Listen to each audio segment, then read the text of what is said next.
Good day. Since the events on Capitol Hill on 6 January 2021, we've seen two sets of warnings from the FBI, the US intelligence community, and the Capitol Hill police about possible attacks either on the Capitol Hill building or on various state capitals around the United States.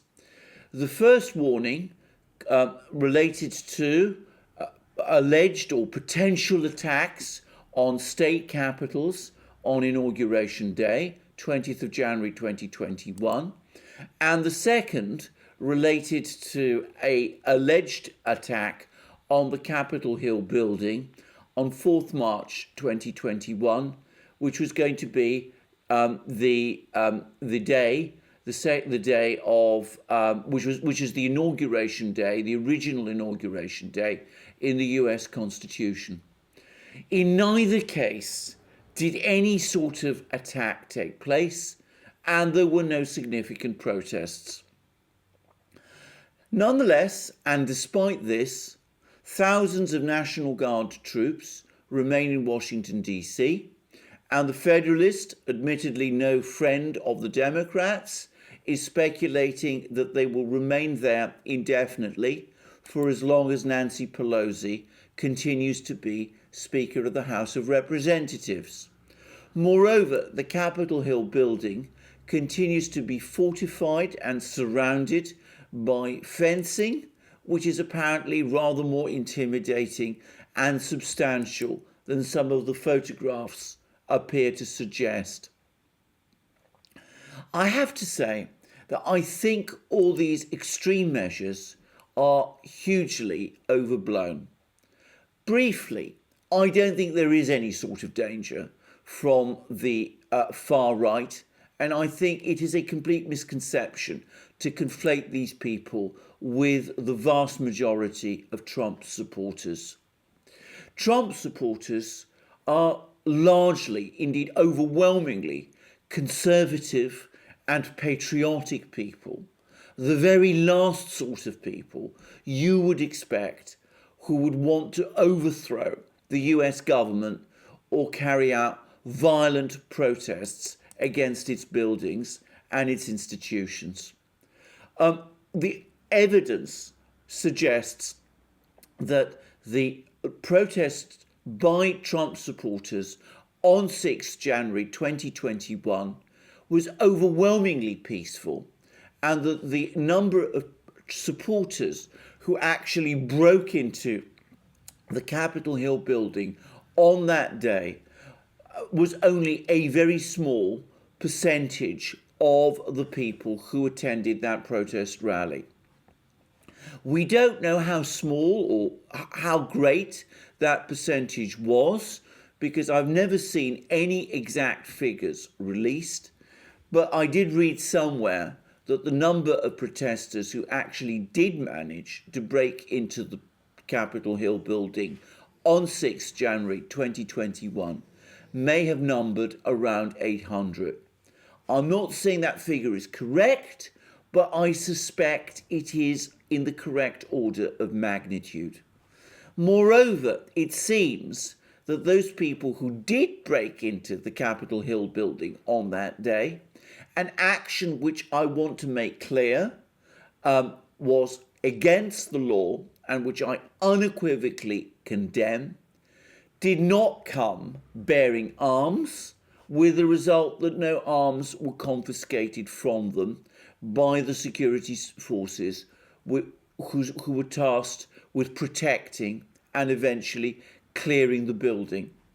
That strongly argues against any theory that these people really contemplated a violent insurrection against the US government and the overthrow of that government, or that they really expected to use firearms in support of anything that could be called a coup. I would add that there's still a huge amount of uncertainty and confusion as to what exactly did happen on Capitol Hill on that day. For example, we still don't know the exact circumstances of Officer Sicknick's death, and it's probably best to wait until the various investigations have run their course before rushing to any conclusions about it. What I will say, however, is this wild overstatement of the dangers of a violent insurrection from the right in the United States is beginning to have a negative impact on the reputation of the United States internationally. This can be shown by an article which appeared in The Guardian on 6th March 2021, written by the academic and political analyst, the Dutch academic and political analyst, Cas Mudde. Cas Mudde, unlike me, does take the alleged or purported threat from the extreme right very seriously. But he was deeply angered by the fact that in response to the second warning of an alleged attack on Capitol Hill on 4th March 2021, the House of Representatives ceased to meet in session. As he absolutely rightly says, this conveys an impression of weakness and fear, and the result is far from supporting democracy in the United States, on the contrary, weakening it. Here is some of the things that he said.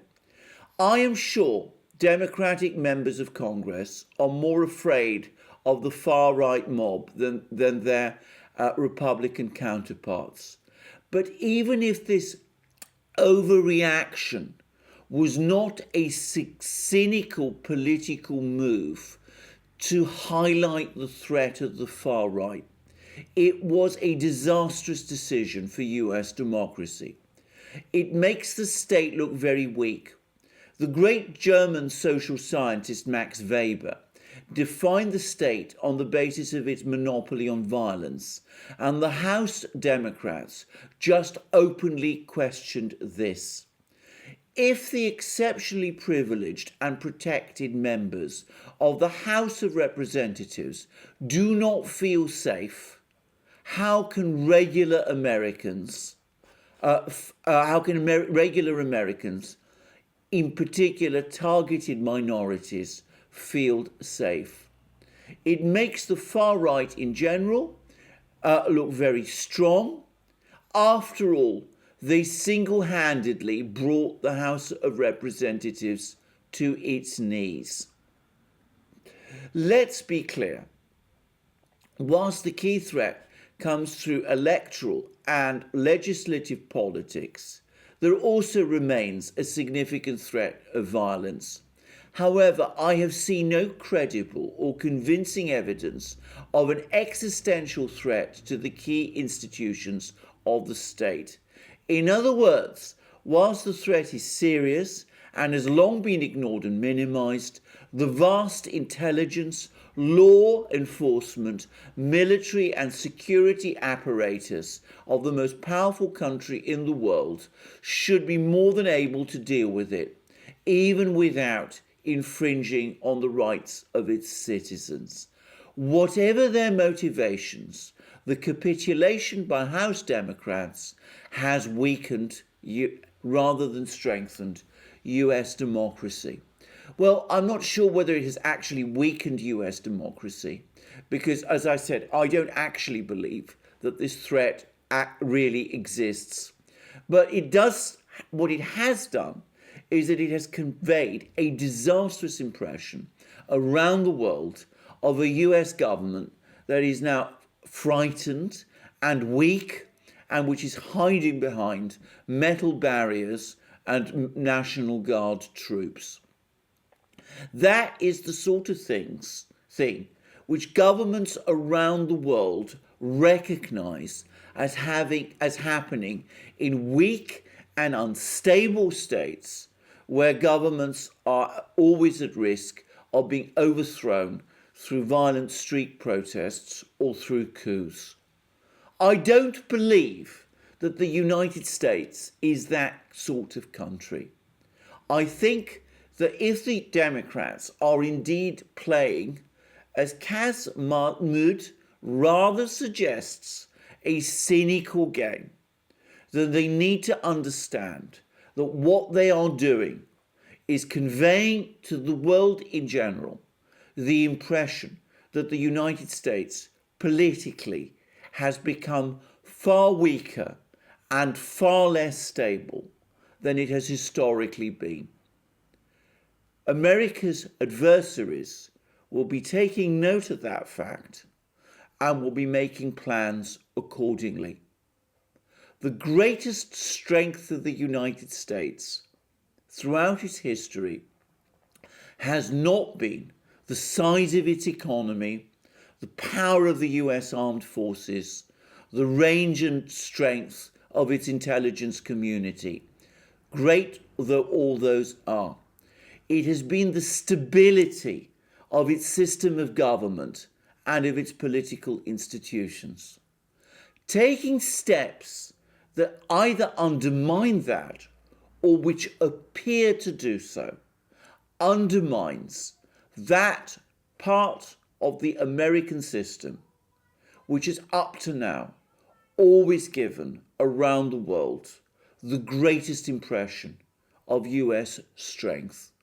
It is a disastrous and foolish thing to do, and if done, as I tend to think, in pursuit of some cynical political game, then it is ultimately the worst possible thing that Democrats could do on behalf of the United States. Thank you for watching this video. Please join me for future videos. Please also check us out in our various other channels. My channel, Alex Christophorou's channel, our main channel, the Duran, where I do programs with my colleague and friend, Alex Christophorou, the channel where we now broadcast our live interactions with our viewers. You'll find links under this video. Please also check us out on our other platforms, BitChute, Library, Rumble, and especially Odyssey, which is a wonderful platform. Please also support us through Patreon, Subscribestar, PayPal, and the rest. Please also note that we accept donations in Bitcoin and other currencies. Please also check your subscription both to this channel and to other channels. And last but not least, don't forget to check out our shop. Look at all the amazing things you will find there. Our wonderful magic mugs, our amazing t-shirts, our hats, our hoodies, our sweatshirts, and all the rest. And I look forward to you joining me in my next broadcast. And thank you for joining me on this one. And have a wonderful day.